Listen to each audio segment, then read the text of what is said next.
नमस्कार दोस्तों, आपका स्वागत है हमारे YouTube चैनल में जिसका नाम है फिटनेस प्रोटोकॉल।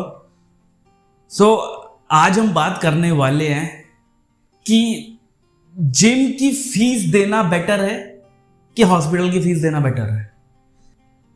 आजकल लोग ये सोचते हैं कि मुझे कोई भी एक्सरसाइज, मुझे जिम की फीस नहीं देनी, मुझे डाइट पे पैसा नहीं खर्चा करना, लेकिन वो अपना हेल्थ इंश्योरेंस जरूर लेके रखते हैं कि हाँ मैं कल को बीमार होऊंगा, मेरा ऑपरेशन होगा और मैं ठीक होऊंगा। लेकिन कुछ छोटे छोटे स्टेप्स लेके अगर आप फिट हो सकते हैं वो हम नहीं करेंगे। हम जिम की फीस नहीं देंगे, लेकिन हम डॉक्टर की फीस देंगे। हम जिम का 700 से 1200 से 2000, 700 से 2000 की रेंज में बहुत अच्छी हर तरह की जिम आती है, तो हम वो पैसा नहीं देंगे, लेकिन हम 1-1.5 लाख रुपए का बिल हॉस्पिटल में दे आएंगे। ये हमारी मेंटालिटी है।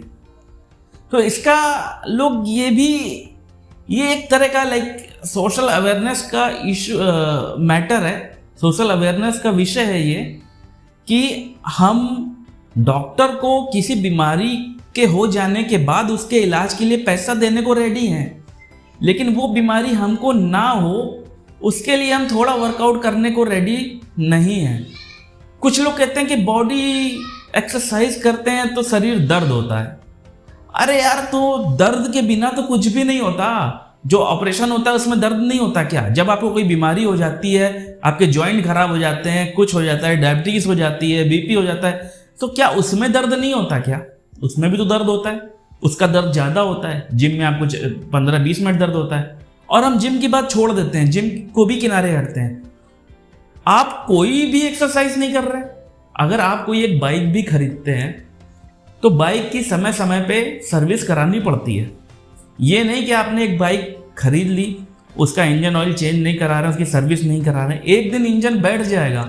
ऐसे ये बॉडी हमारा इंजन है, और हमें इसकी जो एक एक जॉइंट है, एक एक चीज़ें हैं, एक एक मसल, एक एक बोन, सब कुछ है, उसकी ओवरहॉलिंग करनी पड़ेगी। और उसके लिए हमें वर्कआउट करना जरूरी है। वो वर्कआउट कुछ भी हो सकता है। वो वर्कआउट जिम में आप कर सकते हैं, आप जॉगिंग कर सकते हैं, जॉगिंग करिए, क्रॉसफिट कर सकते हैं, कैलिस्थेनिक्स कर सकते हैं, योगा कर सकते हैं। जो भी आप अपने हिसाब से कर सकते हैं वो अपने समय के हिसाब से वो करिए। मैं जिम की बात इसलिए करता हूँ क्योंकि आज के टाइम में पार्क, जो एक्सरसाइज के पार्क है, वो धीरे धीरे कम होते जा रहा है, और लोगों के पास समय भी नहीं है। आजकल लोग बहुत देर सोते हैं, सुबह उठेंगे जब तक धूप निकल आएगी, तो वो पार्क में दौड़ना तो पॉसिबल नहीं होता। रात को भी वो अपनी लाइफ में बिजी रहते हैं, तो ये भी नहीं कि रात को जाएं जॉगिंग कर लें। जो लोग करते हैं वो बहुत बढ़िया कर रहे हैं, उनको ज़रूरत नहीं कुछ और करने की।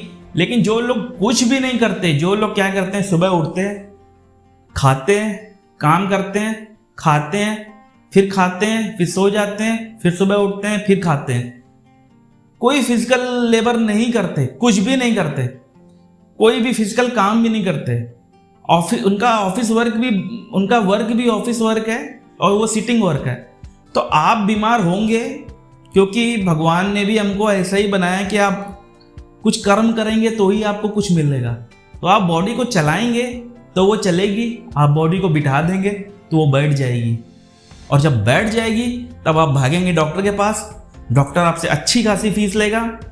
और एक और बात समझ लीजिए कि जो चीज़ पहले से अच्छी होती है, खराब होने के बाद उसको आप बनाएंगे तो वो कभी उस फॉर्म में नहीं आएगी। अगर आपको कोई बीमारी हो गई तो आप ट्रीटमेंट भले करा लें, लेकिन कभी आप उस पोजीशन में नहीं आएंगे बीमार होने से पहले थे।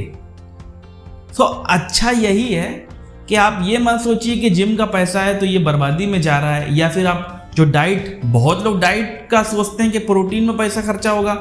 प्रोटीन का मतलब मैं वे प्रोटीन की बात नहीं कर रहा हूँ, मैं हर तरह के फूड की बात कर रहा हूँ। आलू चावल खाते हैं, बहुत लोगों को मैं देखा हूँ डेली आलू चावल खाते हैं, आलू चावल, आलू चावल, आलू चावल, आलू चावल, और फिर हो जाती है उनको डायबिटीज़, और फिर आलू और चावल दोनों बंद हो जाता है। फिर अगर डायबिटीज़ हो गई तो आलू चावल, दलिया, गेहूँ सब बंद है आपका। तो अगर आप लंबे समय तक फिट रहना चाहते हैं, कुछ अच्छा करना चाहते हैं, क्योंकि अच्छा आप तभी कर पाएंगे जब ये शरीर अच्छा रहेगा। तो इस शरीर को अच्छा रख के कुछ अच्छे काम करना चाहते हैं, आप चाहते हैं कि बुढ़ापे में भी आप अपने पैरों पे चल के ही ऊपर पहुँचें, बिस्तर में घिसट घिसट के रगड़ रगड़ के ऊपर ना पहुंचे, तो कोशिश करिए कि एक वर्कआउट करिए। बाकी सब तो भगवान के हाथ में ही है, लेकिन आपने अपने अपने आप से भी कुछ नहीं किया तो भगवान भी क्या करेगा? वो कहेगा नहीं ठीक है, घिसो, तुम घिस के ही मरो, तुम रगड़ के कड़िल के मरो। तो ये मेरी बातों का बुरा मत मानिए, थोड़ा सोचिएगा, क्योंकि जिस शरीर से हम पैसे कमा रहे हैं उस शरीर को इम्पोर्टेंट रखना भी जरूरी है।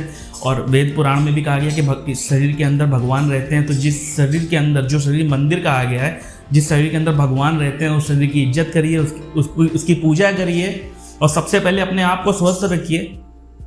थोड़ा पैसा अपने ऊपर भी डालिए, थोड़ा अच्छा खाइए।